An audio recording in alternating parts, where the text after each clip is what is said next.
Hi guys, எல்லாருக்கும் வணக்கம் guys. இந்த வீடியோவில் என்ன பார்க்க போகிறோன்னா, ஒரு பக்கம் இந்தியா வேர்ல்டு கப் வின் பண்ணிச்சு, ஹாப்பியாக இருக்கும்.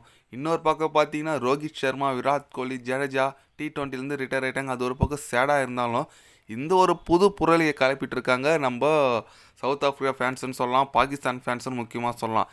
என்னன்னு பார்த்தீங்கன்னா, நம்ம சூரியகுமார் யாதவ், ஹர்திக் பாண்டியா போட்ட பால் மில்லர் அடித்தார். லாஸ்ட் ஓவரில் சூரியகுமார் யாதவ் வந்து அந்த ரோப் கிட்ட கேட்ச் பிடிச்சிருப்பாரு. அது வந்து ரோப் டச் ஆகிருக்கு. அது வந்து ஃபேக்காக பண்ணியிருக்காங்க. ரோப் டச்சாக வந்து நீங்கள் டச் இல்லைன்னு சொல்லி அவுட் கொடுத்துருக்கீங்க. மில்லர் இருந்திருந்தால் மேட்ச் வின் பண்ணியிருப்பார். அந்த பயத்தில் ஐசிசி வந்து ஃபிக்ஸிங் மேட்ச் பண்ணிட்டாங்க அப்படின்னு சொல்லிட்டு நிறைய பேர் விமர்சனம் பண்ணிட்டு வந்துட்டுருக்காங்க. ஏன் ஒரு வேர்ல்டு கப் தாங்க அடித்தோம், அதுக்குள்ளே ஏங்க இப்படிலாம் புரளி கலப்புறீங்க? ஐசிசி வந்து எப்படி சொல்கிறது, அது வந்து கரெக்டாக கான்ஸ்டாக நிற்கிறது. பிசிசிஐ எந்த காசும் கொடுக்கல ஐசிசிக்கு. அப்படி நீங்கள் பிசிசிஐ காசு கொடுத்து வின் பண்ணி இருக்கணும்னு நினச்சிருந்தா எங்கள் இதில் 51 வேர்ல்டு கப் நடந்துச்சு, அதை நாங்கள் வின் பண்ணியிருப்போம். 2011 ஆச்சு, அதோட இப்போ தாங்க அடிக்கிறோம். இல்லை நடுவில் எங்கள்கிட்ட காசு இல்லையா, கொடுத்து அடிக்க முடியாதா? ஒன் ஆஃப் த இல்லை, ஃபஸ்ட்டு ரிச்சஸ்ட் போர்டே கிரிக்கெட்டில் இந்தியன் தாங்க. ஏன்னா அந்த மாதிரி எங்ககிட்ட பணம் இல்லாமலாம் இல்லை, நாங்கள் நினச்சிருந்தா கொடுத்து ஜெயிச்சிருக்கோம். ஆனால் ஐசிசி வந்து அப்படி கிடையாதுங்க. அப்படி யாருன்னா காசு கொடுக்குற மாதிரி தெரிஞ்சால் கூட அந்த டீமே தூக்கிடுவாங்க ஐசிசி. அதனால் நீங்கள் அது கூட தெரியாமல் சவுத் ஆஃப்ரிக்கா தான் வின் பண்ணியிருக்கணும், சவுத் ஆஃப்ரிக்காவை மேக்ஸ் ஃபிக்ஸிங் பண்ணிட்டாங்க, சவுத் ஆஃப்ரிக்கா பாவம் அப்படி இப்படின்னு பேசிகிட்டு இருக்கீங்க. ஏங்க நாங்கள் கூடங்க 13 வருஷம் கனவு எங்களுது இப்போ தான் நிறைவேறியிருக்கு. அந்த சந்தோஷத்தில் இருக்கும்போது திக்குன்னு வந்து இந்தமாரி மேக்ஸ் ஃபிக்ஸிங் பண்ணிட்டாங்க, இது பண்ணிட்டாங்க, அது பண்ணிட்டாங்கன்னு சொல்லிட்டு ரொம்ப ரூமரை கிளப்பி விட்டுட்ருக்காங்க பாகிஸ்தான் ஃபேன்ஸ். முக்கியமாக பாகிஸ்தான் ஃபேன்ஸ் தாங்க.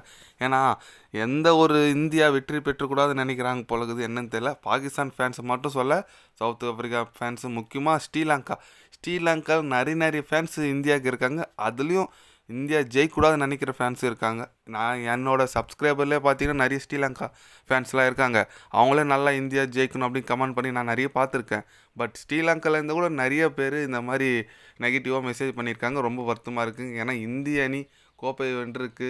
கண்டிப்பாக முக்கியமாக பாகிஸ்தான் ஃபேன்ஸு, ஸ்ரீலங்கா ஃபேன்ஸ் சொல்லிக்கிறேன், ஏஷியன்லேருந்து ஒரு டீம் வின் பண்ணியிருக்குங்க. அப்படி பாருங்கள். ஏன்னா ஏஷியனில் பங்களாதேஷ், பாகிஸ்தான், ஸ்ரீலங்கா எல்லாம் வெளியே போயிட்டுங்க. இந்திய அணி மட்டும்தான் போய் கப்படிச்சிருக்கு. நம்ம ஏஷியன் காண்டினென்ட்டில் ஒரு டீம் வச்சுருக்குன்னு சொல்லிட்டு சந்தோஷப்படுங்க.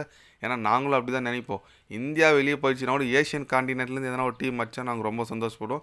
பட் அந்த மாதிரி எல்லா நாடும் நினைக்க மாட்டேங்குதுன்னு நினைக்கும் போது ரொம்ப வருத்தமாக இருக்குது. பரவாயில்ல.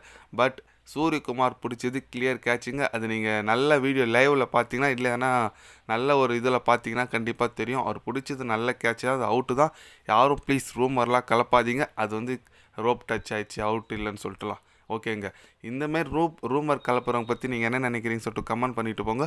இது போன்ற ஸ்போர்ட்ஸ் நியூஸை தெரிஞ்சுக்கணுன்னா சேனலை சப்ஸ்கிரைபர் ஐக்கானை பண்ணிக்கோங்க. கண்டிப்பாக கிரிக்கெட் பற்றி day by day channel update வரும். மறக்காமல் சப்ஸ்கிரைப் மட்டும் கொஞ்சம் பண்ணி வச்சுக்கோங்க. நன்றி, வணக்கம்.